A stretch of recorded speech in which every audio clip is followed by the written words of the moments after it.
Hello and welcome to Developing Mobile, an Introduction to EasyRFP. My name is Dustin Arnold and I am a senior multimedia developer with Bottom Line Performance.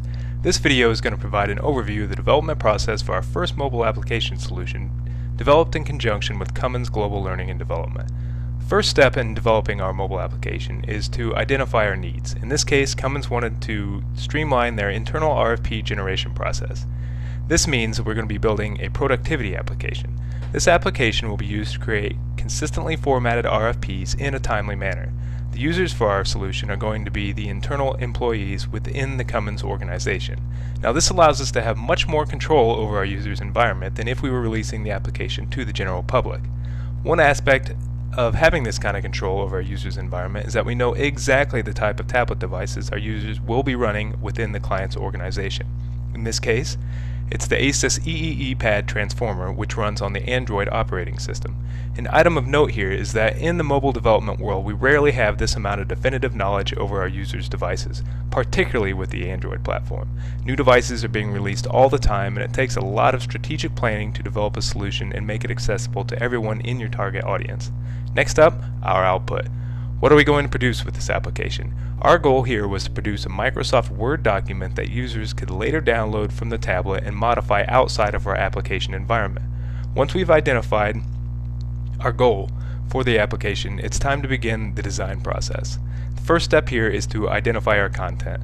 Since we're gathering a large amount of data, interdependent data from our users, we decided to go with a logic-based questionnaire. This questionnaire poses a series of questions to our users and then builds the resulting RFP based on their answers and the internal logic built into the application.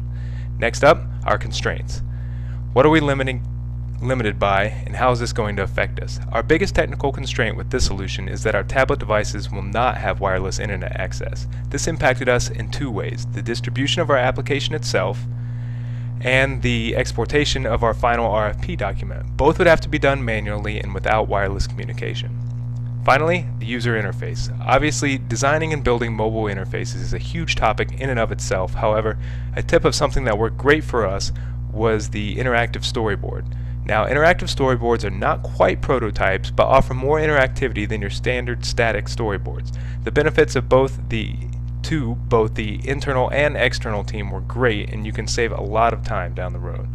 Now on to development and building the unknown. So let's say you have a few pet applications under your belt, but you and your client have designed some functionalities that you've never tried before and aren't sure how to go about implementing. First step, don't worry so much. This is part of developing with new technologies. For our application, we needed to be able to create a Microsoft Word document, export the doc from the application, and then save it to either the local SD card or our external storage device, neither of which had been done before on the Android platform. When it comes to tackling these types of challenges, I think the best advice is to break the programming tasks up into smaller, manageable chunks. Pick one aspect of the functionality and solve that piece out first. Continue on one step at a time, and each step builds upon the previous.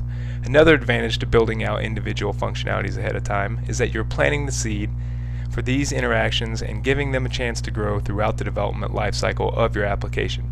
The first method of implementation isn't always the best, so why not give ourselves something to stand on and then improve elements as our application itself grows organically. This also allows us to be flexible with our application. If we decide that an element just isn't going to work out, or user testing has uncovered a behavior we haven't accounted for, that's fine. We've probably thought of a better implementation technique anyway. And finally, here's a look at our completed solution. After our initial splash page, which our users land on our main menu. Here we have a list of active projects on the left, a bit of project data here in the middle, and a host of options for our users to choose from across the top in our action bar. Once a user enters the questionnaire, they can navigate individual pages by either the next and previous buttons found at the bottom of the page, swipe gestures, or jump entire sections using the buttons across the top. You can see we've included elements such as date selection widgets, simple drop-down menus, as well as short and long answer sections. And of course, the final step in our RFP generation process, the exporting of our MS Word document.